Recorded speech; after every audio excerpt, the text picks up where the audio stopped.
the thing that I was trained in is Foundations for Farming. The original name from the beginning was Farming God's Way.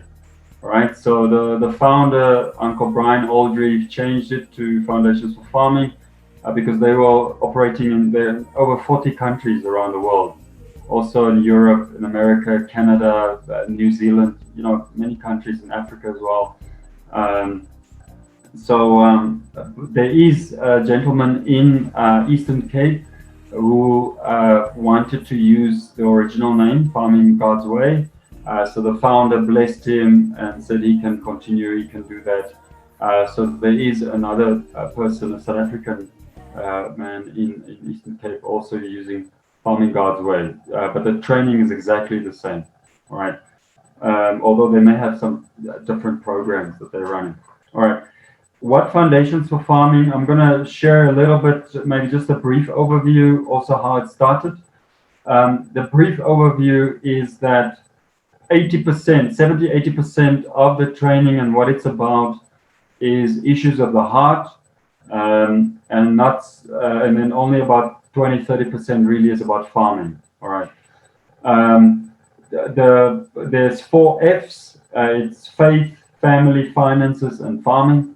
All right, so faith is really about biblical foundations, restoring God's kingdom order, and his original intent for life on earth.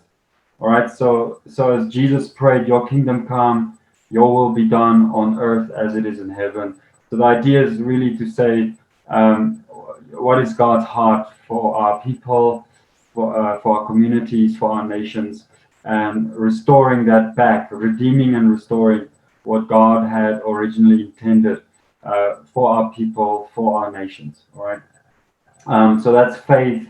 It's about the Bible. It's about our faith in God. All right, and our relationship with God. And then family is what we all know is the central building block for society, a healthy and a thriving society. So we don't want to compromise family on the altar of success or business or farming or any ministry, anything like that. Our family is important, so we can't just do business or do church or do ministry at the expense of our spouses and our children, family life. So family is critical for us. Finances is the other F.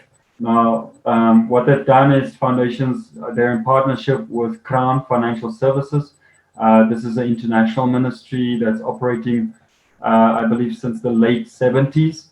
And quite well known in certain circles. They've done really well in training very, very sound biblical principles on finances.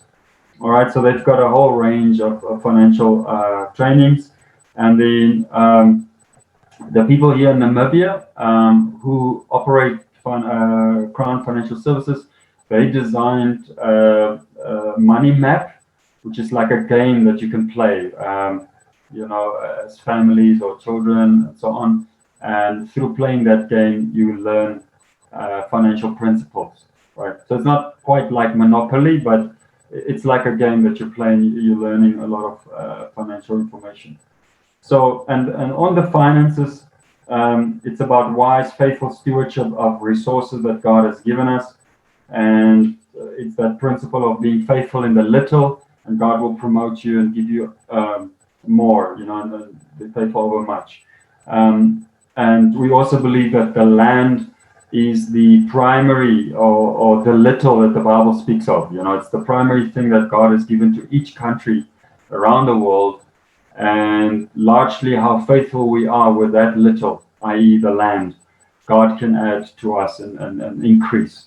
For example, if you look at Switzerland, Singapore as examples, very small countries, but they've been really faithful, and how they use land and how they use resources, and God has given them much. They're top 15 economies in around the world. So, but in Africa, we see some challenges with these things. I'll say a little bit more later on that. And then farming itself, some of the basic things that we're using is conservation agriculture, or what we also can call restorative agriculture, restorative agriculture. So it's not just using the land to get something out of it. We want to restore the land, as I mentioned earlier, restoring God's original intent. So we want to make the soil better. We want to make the plants better, and we want to work with nature, not against nature. As I mentioned in the beginning, farming God's way. So it's not my way, it's not man's way, it's God's way. And so that's critical. And just a big overview. There's soil health, there's plant health, there's pests and diseases, making compost. The training is on harvesting, storage, markets, management. So there's a lot of agroforestry, livestock, value addition. There's quite a number of areas that we focus on. Right. So let me just share now a little bit briefly about Brian Oldrieve, about the founder. All right. Brian Oldrieve was a tobacco farmer in Zimbabwe. This is now late 70s. All right. He was very successful, did very, very well. And he's also a nominal Christian. And one day he was reading the scripture in 1 Corinthians 10:31, I believe, that says, whatever you do, do it to the glory of God. And that night he couldn't sleep because he knew that what is growing is poison and it's killing people. And that night he made a vow to God, and he said, God, I will never again grow another leaf of tobacco ever in my life. It's only in the next morning when his wife woke up that he told her, and she was okay with it. She said it's fine. And so they went to vegetable production. They planted vegetables, but unfortunately for the next 2 years in Zimbabwe, they had 2 years of drought, very bad drought. And they basically, back then there was not much irrigation, so he lost the crop those consecutive years. And now he was loss making and he couldn't pay his debts. So the bank called him in and said, if you go back to tobacco, we will support you. We'll give you the money you need.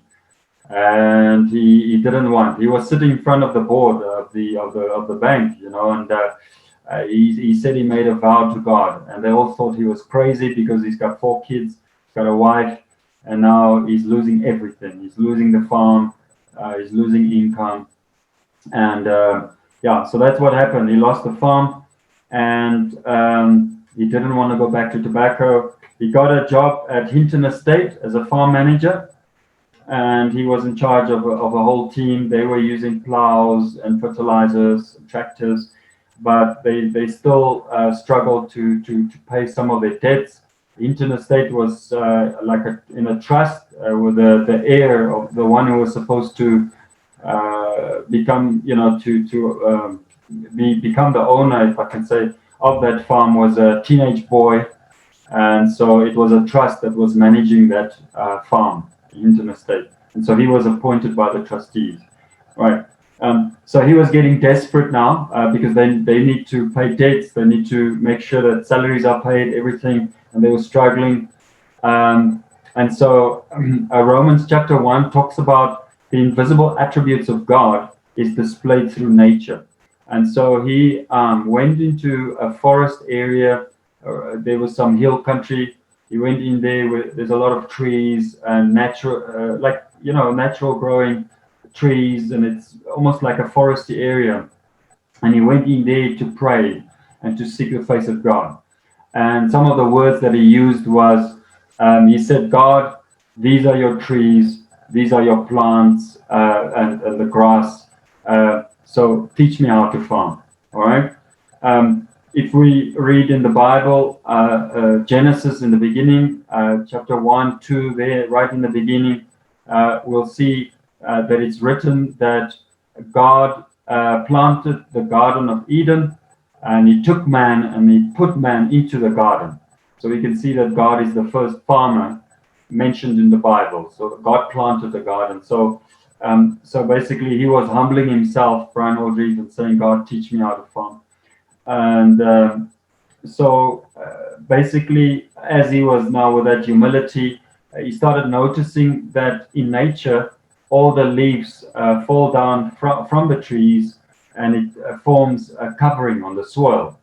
And it's also called mulching. and he started calling it God's blanket because it's so amazing. And you know, so it covers that, covers the soil, and he started researching that later on, and reading up about it. And the other second thing that he noticed at that specific time was that no one plows in nature. There's no plowing in nature, right? So, so even in Joburg, when you drive around the Yoke River or some of those areas in Joburg, you see it's so lush. You know, a lot of areas in Zimbabwe, even here in Namibia, you know, the trees and the bush outside is growing beautiful, you know, but no one plowed there. You know, very surprising. No one put fertilizer there, but everything is so beautiful and lush. All right, and so he thought, but in farming, in agriculture, they always tell you you've got to plow. You know, you can't plant without plowing. You've got to use tons of fertilizers. These things are being promoted heavily. But you know, he started praying about this and reading about it, and he thought to himself, let me take 2 hectares, very small area, and plant maize on those 2 hectares. But let me do it at a very high standard.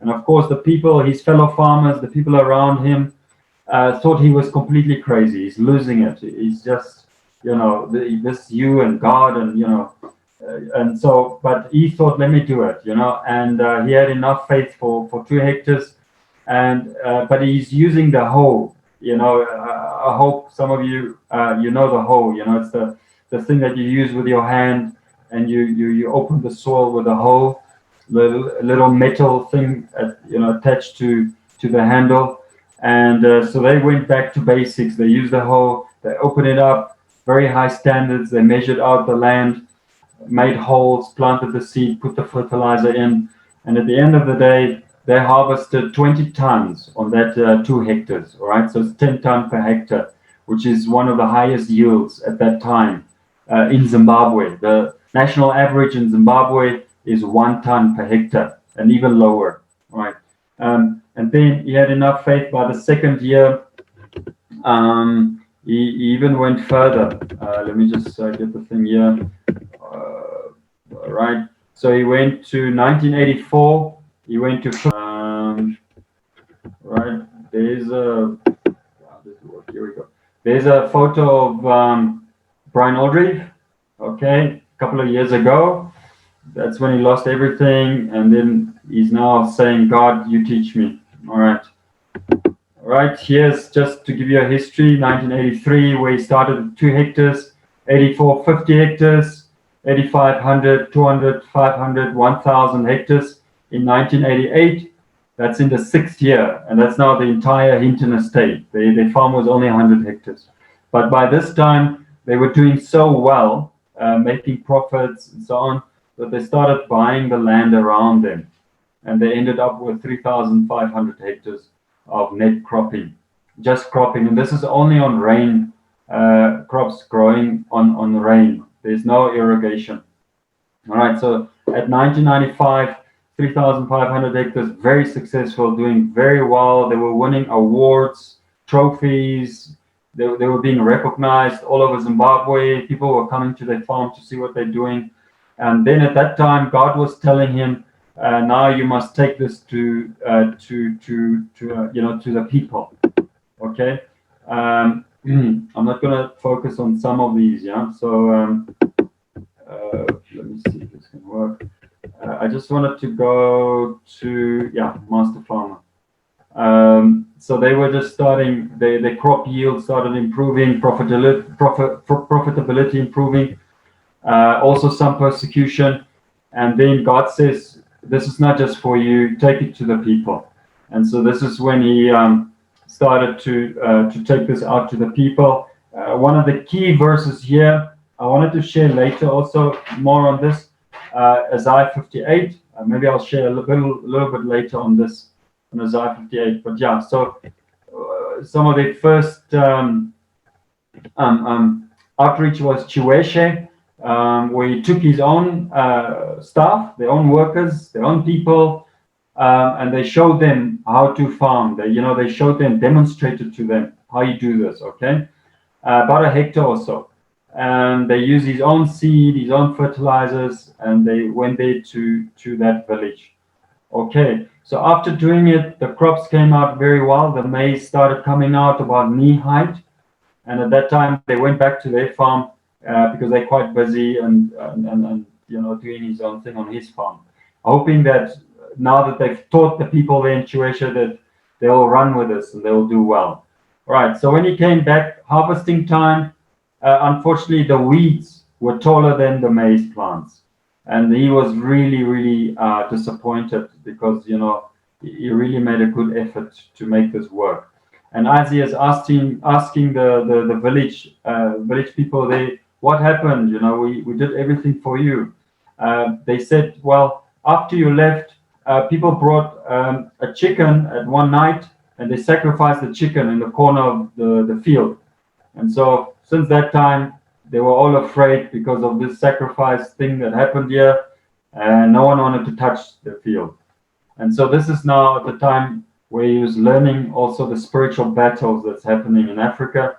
And that, I mean, you can't just teach people, what to do. There's a bit more to it than just training and leading people, So he learned a couple of lessons through that, and especially the issues around the heart, being faithful, being stewards, and how important it is that we've got to train biblical principles, and changing really the heart of man. So these are some of the key things that he learned in these things. All right. So this is a photo of making the plan for the poor. This is the blueprint of Isaiah 58. All right. Teach Africa to make a profit. So it's not just good enough to farm hand to mouth. God doesn't want us to have hand to mouth. God wants us to thrive and to make a profit so that we can reinvest and that we can bless the nations. All right. All right. So key here is to break the yoke of poverty and break the yoke of dependency. And how to do that? The basic management plan here is the management principle is on time, doing things on time, doing things at high standard and without wastage. And while you do it with joy. All right. So that's basically the management principle. So God is always on time. These are things that we learn from nature. The sun always rises on time and it sets on time. If you miss it, then you miss it. But God is on time. All right. For example, if you plant too late, you will lose on your harvest. Your harvest won't be as good as it can be because you are not on time. Okay. Being at standard, God also does things at standard, very, very high standard. When God makes something, he makes it very well. All right, this is the sun, the moon, the trees, the fish, everything that God has made, even mankind. We made it a very high standard. And so we are following the example of God. Without wastage, it's a principle in scriptures. God doesn't waste things. He makes everything and he makes it well. He doesn't just make things half and he just throws it away. These are some of the things that was learned through scriptures. All right, so now can I run to the presentation here? So that's just a basic history of Foundations for Farming. I just wanted to mention that there are more than 40 countries now, and the Zimbabwean government finally in 2020 have adopted the Foundations for Farming method of training, especially on the Fumbutsa concept. Fumbutsa is a Zimbabwean Shona word that means new season, new season, springtime, when it's a new season. And the Zimbabwean government, Ministry of Agriculture, have set a target of training 300,000 farmers in Zimbabwe on some of these concepts that I'm sharing with you today. And I'm following the director that's in charge of this program on Twitter, and I can assure you they are really working hard and they're doing really well. I'm looking forward to see the transformation happening in Zimbabwe because this training is not just farming, it's about changing the hearts. So I can foresee that a lot of hearts are being transformed in Zimbabwe as we speak. So, all right, now here's the presentation just to look at the state of Africa. Very quickly, I just want to run through this because I think it's very important just to when we speak, we understand. All right. State of Africa is that we are very rich in resources, land, people. We've got so much. We've got a wealth of a lot of things that we've got, but we're still struggling. We've got the poorest countries, poorest communities on earth, lacking skills, lacking leadership, management ability, and systems. Sometimes we've got great plans. Often we've got great plans in terms of government plans, Vision 2030, Vision, all of these visions. But when it comes to implementation and doing and the systems, often we lack. We also lack cooperation and synergy. And these are some of the things that we want to change and work better together so that we can, when we put all the parts together, we have a multiplying effect. All right. The poor, we've got poor and deteriorating soil health, crop yields, with a few exceptions.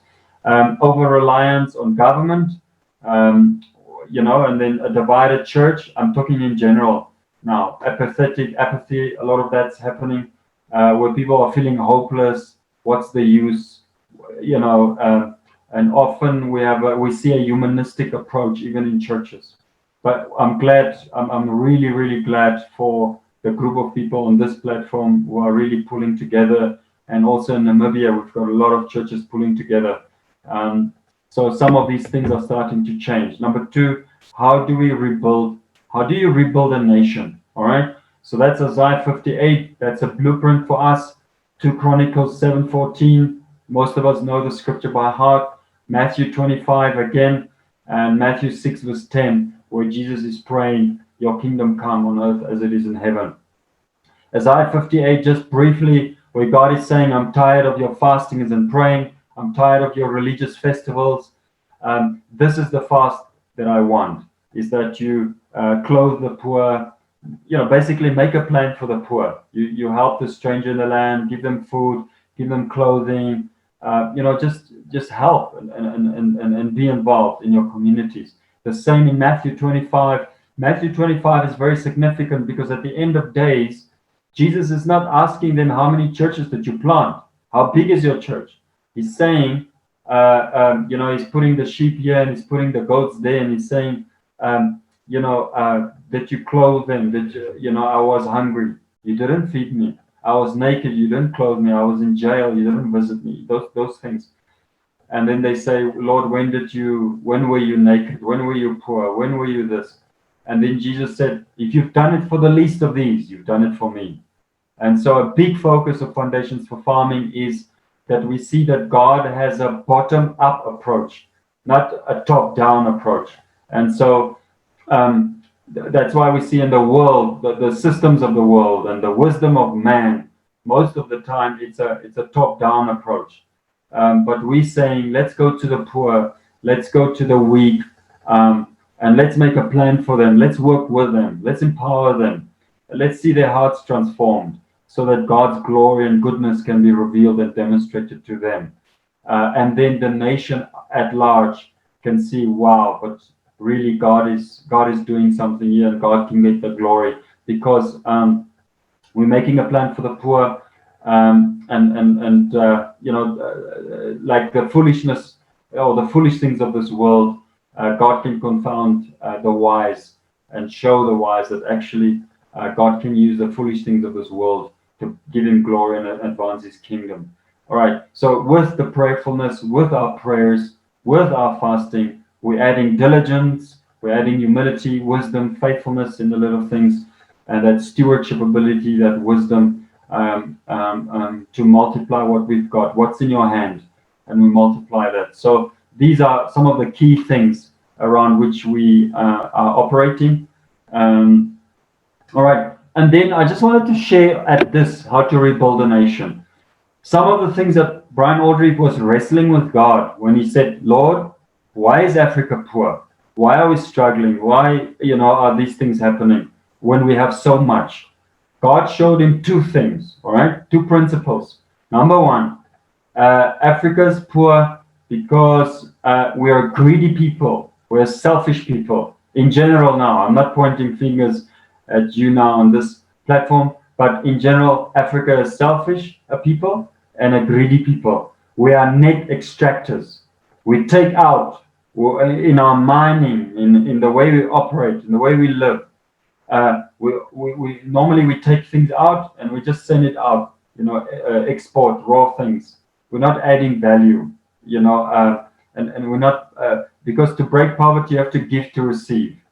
Okay, so as nations, very few. When Africa is in trouble, we have to depend on the West to give us money, or the IMF to give us money to bail us out. But God wants us to be giving and to break the yoke of poverty and the yoke of the situation where we're in dependency.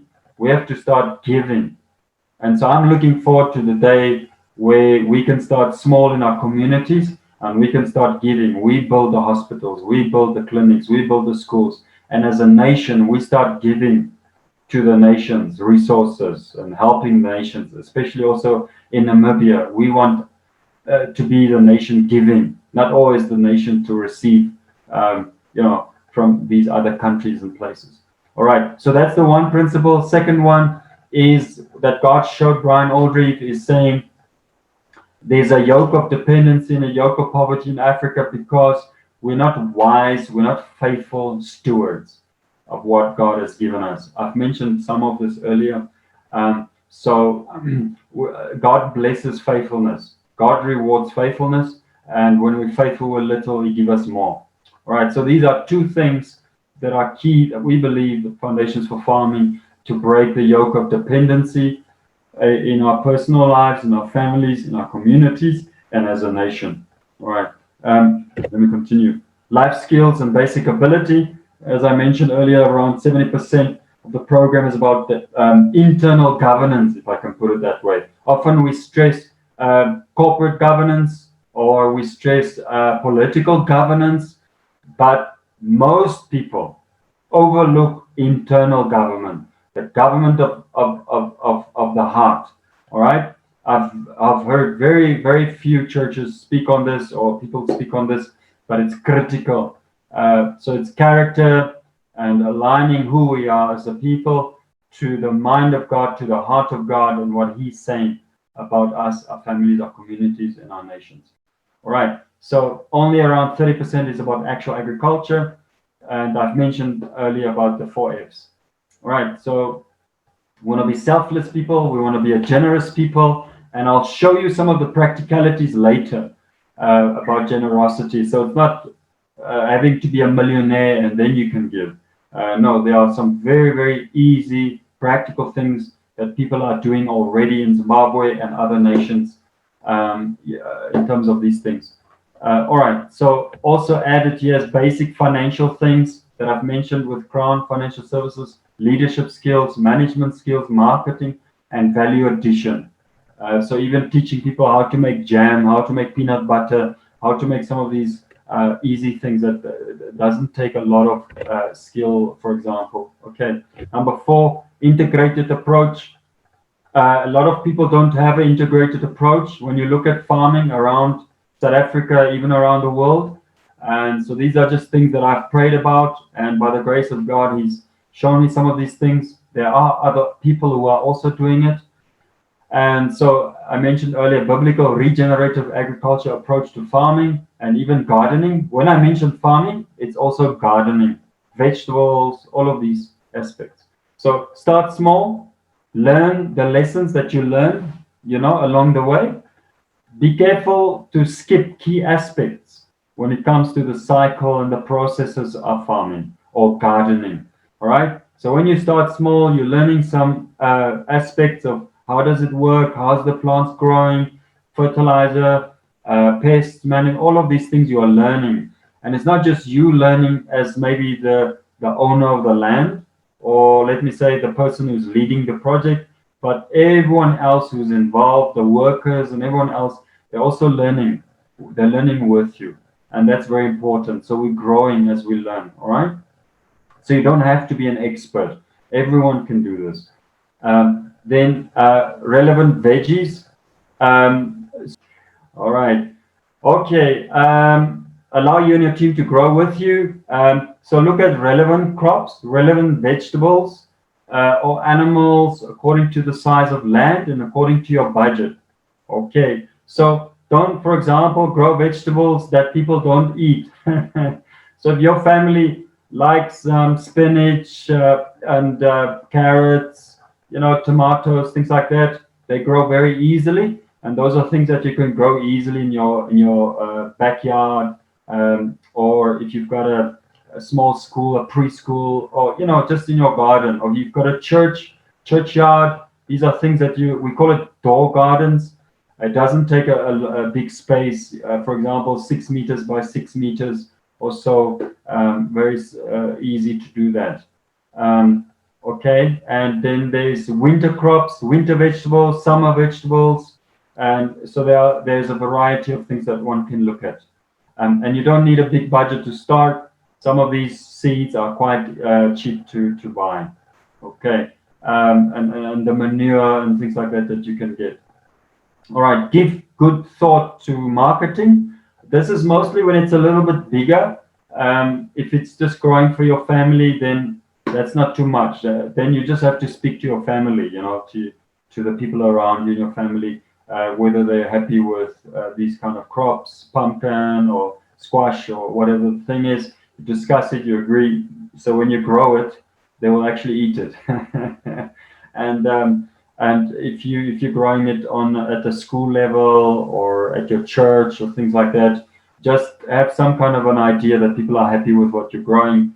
But now when you go a bit bigger and you're selling it, maybe there's a small little shop there in Soweto, for example, maybe a You Save, some of those corner shops that they've got normally, the townships. Then you can just speak there to someone to say, are you interested to buy carrots from me or onions or things like this, or spinach?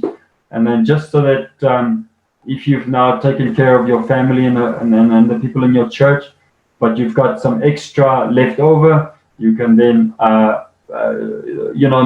what's needed around you in the community. Okay, so storage facilities, packaging, it's good to also give some thought to that. So once you harvest, you've got a crate and you've got something with which you harvest it, and then you've got a clean area, whether it's your kitchen or some other area that you can place it on, you can wash it, clean it, and then chop it up and package it in plastic bag or a relevant packaging method. Okay, these are things that we can talk more in detail later. I'm just giving an overview. Synergy in terms of what you're growing. All right, so if some people have a bigger area, this is also vegetables. So we rotate the vegetables. There's a vegetable rotation that we implement. That's part of the regenerative and the farming method we use. But some people may want to have maybe some maize, maybe soya or peanuts or other kind of crops, or mahangu or pearl millet or some of these things. These are other things that we can give some thought to, how to rotate it and how to intercrop. Especially also with animals, some people like to have a goat and then they want goat's milk or something like that. So we can use some of the crop residues. For example, cabbage. Normally cabbage, there's a lot of crop residue, things that are left over, and you can take that, you can feed it to your animals, and sheep or goats, they actually like it to eat some of that. They actually get addicted to some of these crops. They don't want to eat grass anymore. So, but anyway, that is something that you can do in terms of integrating a bit and having synergy. The other one is seeds that I've mentioned. So seeds, you can create a seed bank, which means that you're storing seeds, but that is especially with open pollinated seeds, not with this GMO and some of those other engineering seeds. But open pollinated seeds, normally, if you've got a good variety, heirloom and so on, you can grow it again. And we did this in Sierra Leone as well. We've created seed banks so that we give people seeds for free, and then we ask them, once they harvest, they must just give us a bag of seeds in return. And this is a way also of empowering people with seeds, all right, to grow them their own crops. And then research and development, lastly, as I mentioned earlier, the high standard. All right, so we like to encourage record keeping. So you have a book or a file where you keep your records, your dates, when did you plant, what seeds did you plant, where did you plant it, you record it, how much did you plant, all of these things, when did you apply your fertilizer, these kind of things. So you put it down in a book and you record it, right? Also the crop variety or the seed variety. This is important because in Africa in general, we don't have much of this. If you ask someone how much seeds did you plant on 1 hectare, they won't be able to tell you. Very few people will be able to tell you. But it's good for us to inculcate this thing of record keeping and bookkeeping and writing things down. It's part of the management system as well. So that when you harvest, you can then record to say, I've harvested so much kilogram, for example.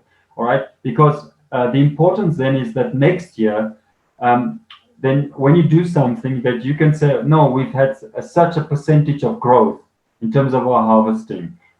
Or when you've got a demonstration garden that you can get schools to come to your plot, your demonstration garden, and you can teach the children in school, high school, primary school, even college, and you can say, this is our records, this is what we've done in this month, this is what we did. In that month, that's what we did.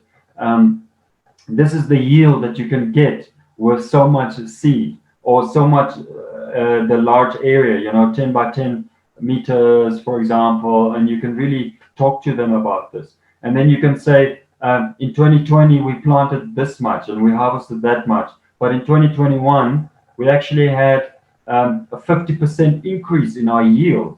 And you can really talk. But if you don't have this, you can't really tell people exactly what you do, how you did it, and so forth and so on. All right, so it is encouraged, but I mean, it's not mandated, but it is encouraged to have it. Number 5, scaling. Start small, as I mentioned earlier, and then develop from there. And it's important because then you don't neglect the key aspects or dropping the standards. But some people, when they start too big, some people have a big vision, and then when they start too big, then you haven't learned some of the lessons that you're supposed to learn when you start smaller. And then your workers with you and the people with you, the risks are much higher, because then if something goes wrong, it's easier to lose more money and things like that. So start small, develop with the project, and then as you're developing, everyone understand the processes and what it takes to do it and to do it well. And so then you don't neglect some of the key aspects or dropping your standards. All right, 2 or 3 crops sometimes are better. All right, so if you've got a lot of crops or a lot of vegetables, also your management has to be really, really on point, because now there's different diseases and different insects and different things that can attack now your crops. So you've got to really be on the ball to manage everything. So sometimes if you can start with, for example, just 3 crops, just pumpkin, spinach, and maybe a tomato or green beans, that's enough. And you just learn those things and you do it well. If you really, really, really want more things, then you can come together in a committee and you say, Checho, man, please, Checho, can you plant spinach there in your garden? And you ask the other one, Mami, Gobodo, can you plant for us, a pumpkin? Then you work together and and then I don't know, but there are ways that you can go about it. But if you've got too much as yourself in your own garden, you've got to really understand a lot of things, how to manage it, how to do it, and so forth. Okay, scaling or growing, increasing what you're doing. There's produce. You're growing your produce, so you can scale your produce. You can then you have to scale your packaging, market segments, as well as value addition. So that's just when you go bigger now, all right?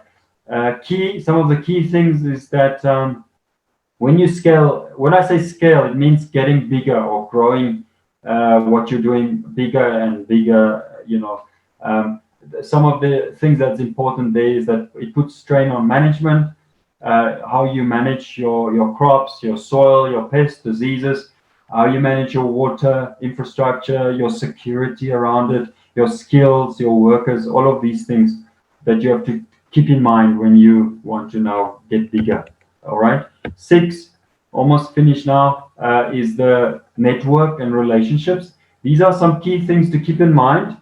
I mean, when you're small in your back garden, these things are not so important.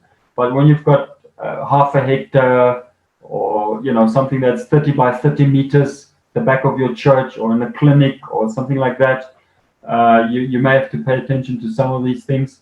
That are you network, whether it's some retail, a cooker shop, businesses, other farmers, churches, organizations, that you keep in touch with them.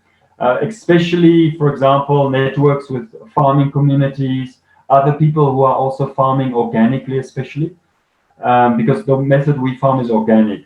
Um, Other agri-related industries or shops where you buy seeds, or unions or institutions or suppliers, just to have good and healthy relationships with these people. So you can go there, make some time every week, have a cup of tea or oros or whatever you're doing with those people, and you sit down with them and they get to know you, you get to know them, and you get to know what's the trends, what's happening, the latest, just to build some information around growing crops and agriculture related things.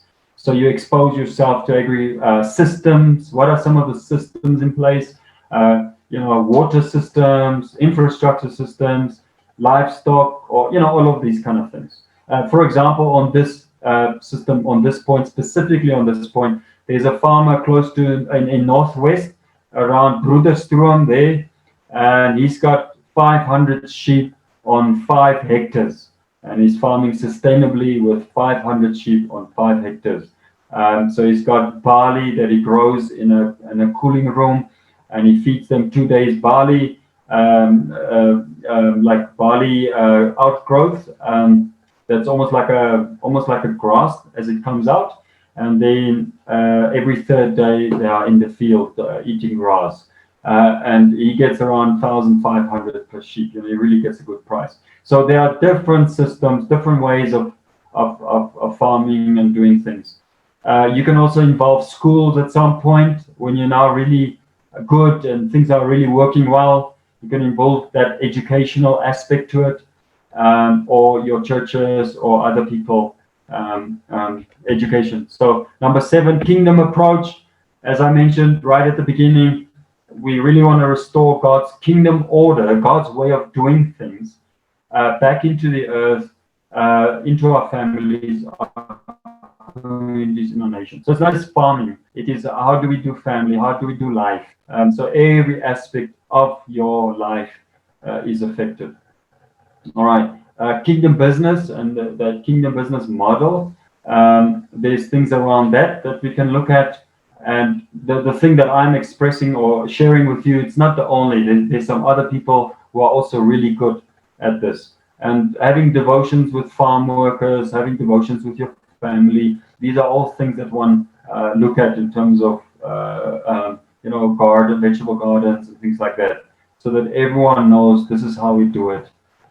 This is the model. This is the approach. The other one is trust fund, etc.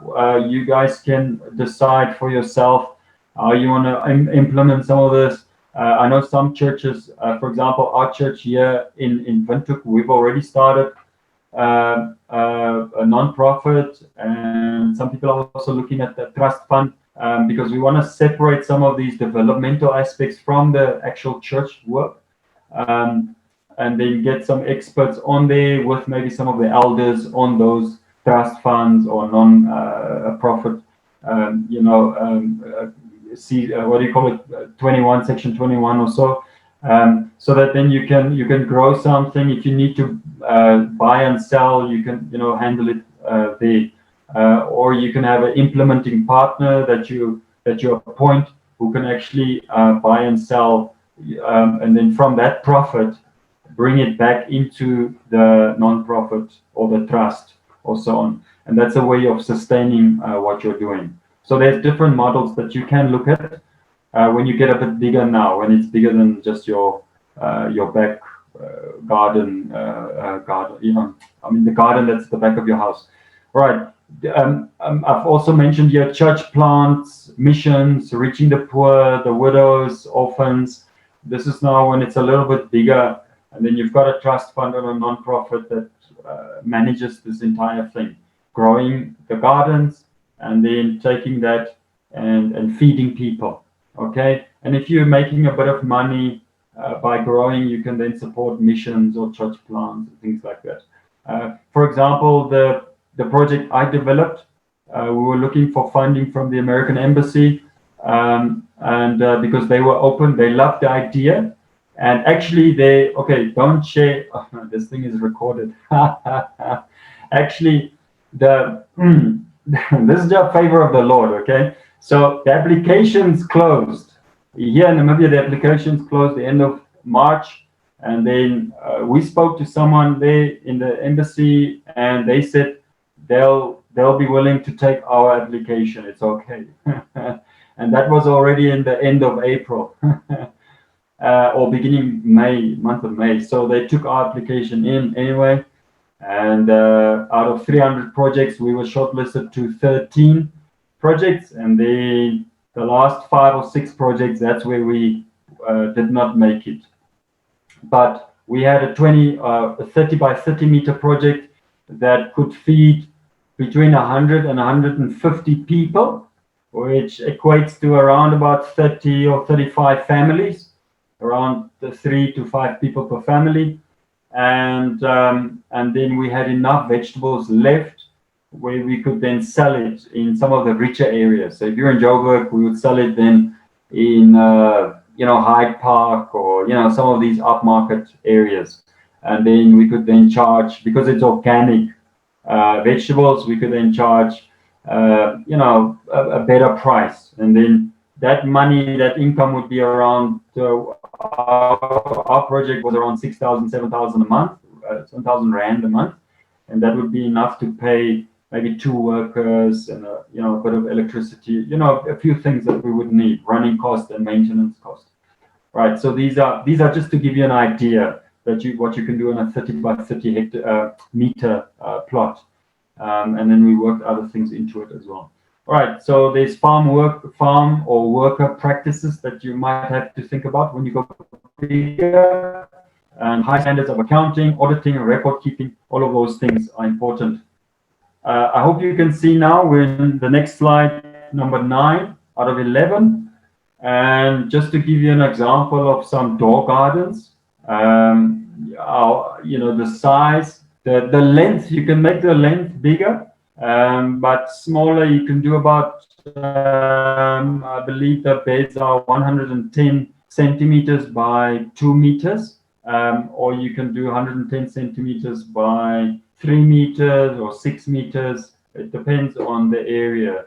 So the area that you can see in this photo is probably about, I think it's about 5 meters by 10 meters. And as you can see, the mulching or God's blanket that covers the soil. There are 20 advantages of covering the soil with God's blanket, which is the mulching there. In the training, we can discuss more of that in detail, why we do it. There you can see at the bottom that column there, or the table, portion A, B, and C. And spring you plant this, autumn you plant this, and different things like that. I mean, you can have your own mix how you do it. When it says fruit there, it means fruit vegetables, which means tomato. All right, root vegetables are like carrots, onions, or beetroot, things that grow under the soil, and then the leafies are now spinach, cabbage, and so on, leafy things. So the fruit doesn't mean fruit; it means tomatoes and things like that, things like tomatoes. Okay, now I think almost the last slide. Here's example 2, Mr. Amonsamu. Just to give you an idea, some of these people are 84 years old, and he's working there with his grandchildren, and they're doing 1 hectare, very high standards. If you look at those rows, the holes, Some would start already at the end of July, gathering all the manure, making sure that he's got all the manure that he needs. And this is scientifically worked out. We know exactly how much manure is needed.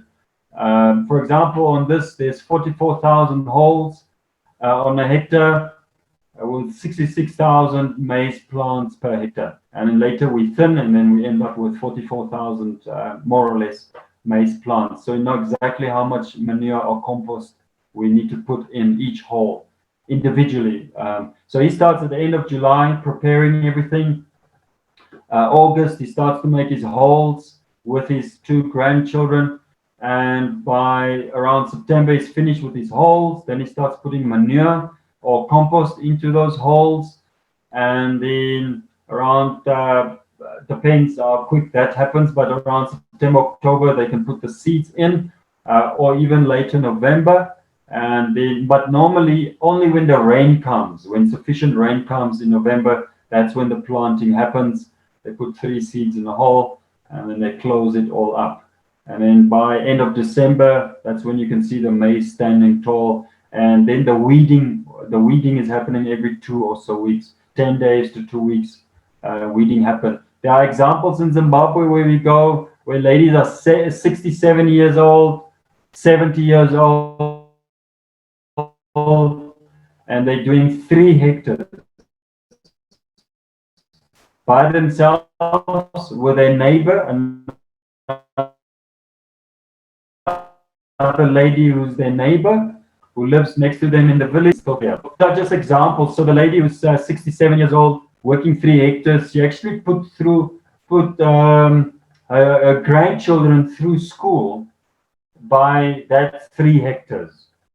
All right. So high standard, very people. This Foundations for Farming is in over 40 countries around the world, and people go there to see what Gogo Margaret is doing. I've got some videos. I can send it to Checho, and she can forward it on WhatsApp just to show what Gogo Margaret is doing. The other Gogo we spoke to is a little bit older, I think around 70 years old.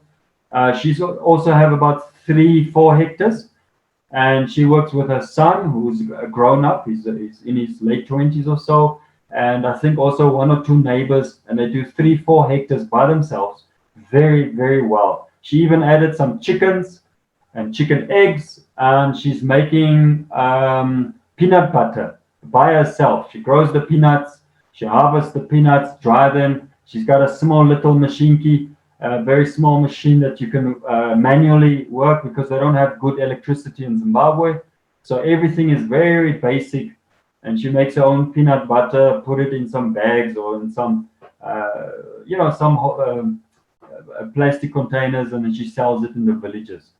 We can later teach you about the chicken, just a 2 meter by 2 meter little place that you put up, and you've got 20 chickens in there, and you get more than 5,000 eggs from your 20 chicken on a 2 by 2 meter little place that you put up. So easily, if you've got some space, you can put 3 of those 2 by 2 meters, and you can get 15,000 eggs. Very easy. This is what they've proven these things. It's proven, it works. And you can sell that chicken eggs for your income, your day-to-day money that you're getting in. Closing, start as soon as possible with what you've got in your hand. Those door gardens, those small gardens, what I mentioned earlier, church gardens, school gardens.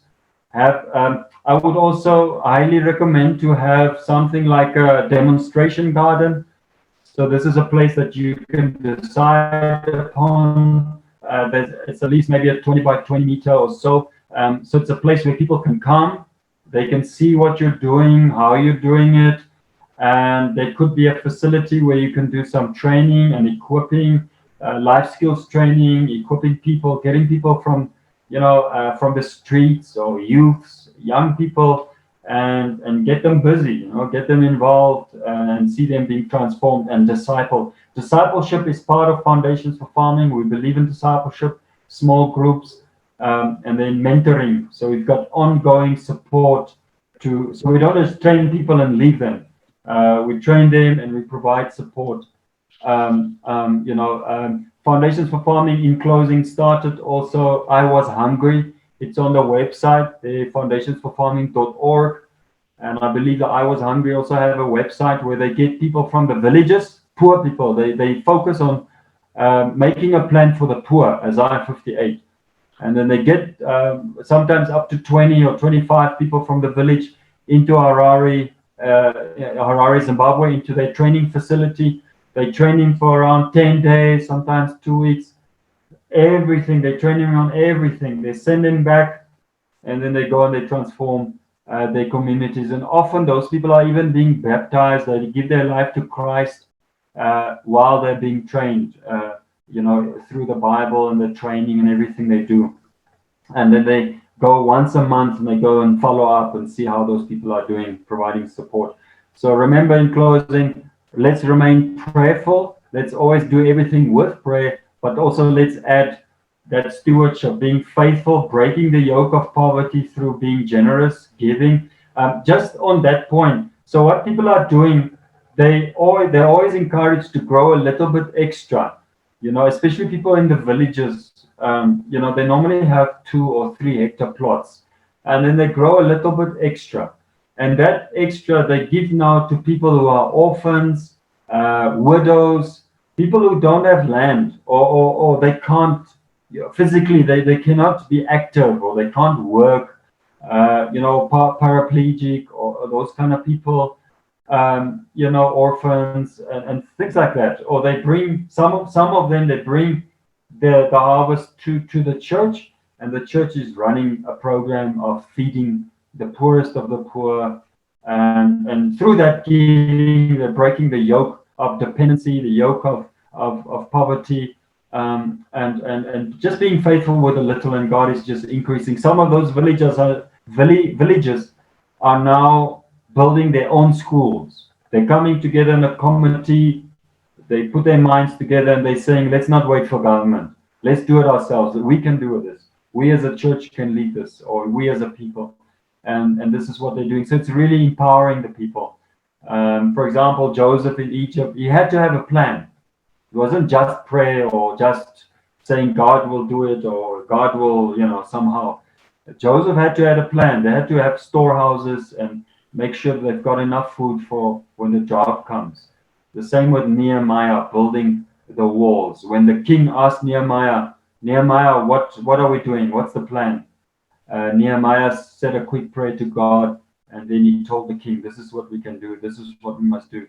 And the king said, that's good, Nehemiah. You go. You're the governor. So I'm appointing you the governor in Jerusalem, and there you go. So these people had plans, how they implemented. I can't share now with Transforming Norway, but it was the church who led the industrialization of Norway, and they did it on biblical principles. Very, very powerful. If you want those information, I can share it later on WhatsApp with you, how it happened. William Carey in India.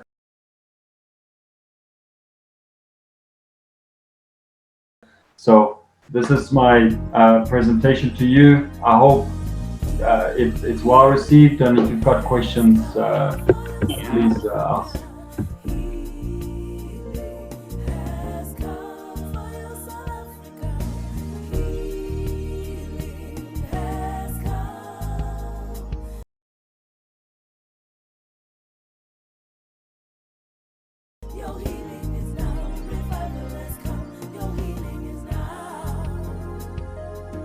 Our past cannot define us.